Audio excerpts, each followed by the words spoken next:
来继续来看，鸿海集团的创办人郭台铭争取要选总统，早起到云林的豆油工厂来参观，临时阁到西螺复兴宫来参拜。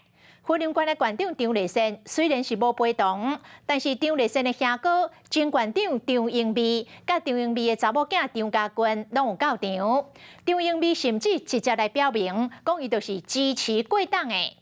另外，郭台铭前一天伫高雄凤山举办造势暗会，国民党有一半议员拢到场收听。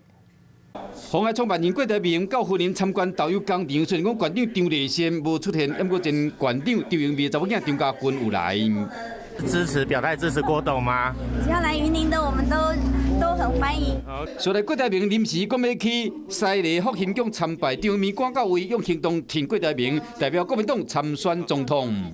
对啊，我是支持郭董，支持郭董。那张英美讲要甲天进行一名郭台铭的高雄的凤山办造势暗会，包括前县长杨秀欣、在地议员李雅静、刘德林等差不多那样议员有一半拢到位，还有挺韩的大众李明选嘛到现场。郭台铭秘书是要依照当年韩国瑜的模式争取支持。各地方不管什么粉，都是中华民国粉。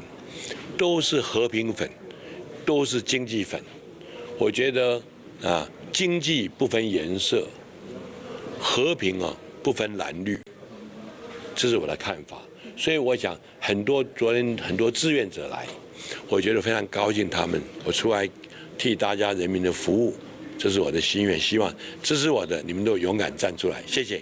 郭台铭会参加农会干部交流甲妇女会座谈，说来暗时联电研究副董事长宣明志一日台北家己办一个挺郭台铭的餐会。郭台铭无确定讲敢会到现场，不过已经听讲国民党的立委甲议员徐巧芯等人以及桃园新竹苗栗等有真的立委拢有接到邀请。这场挺郭台铭的宴会被当作是要揪国民党各派，甚至是挺好友谊的人马，换支持郭台铭。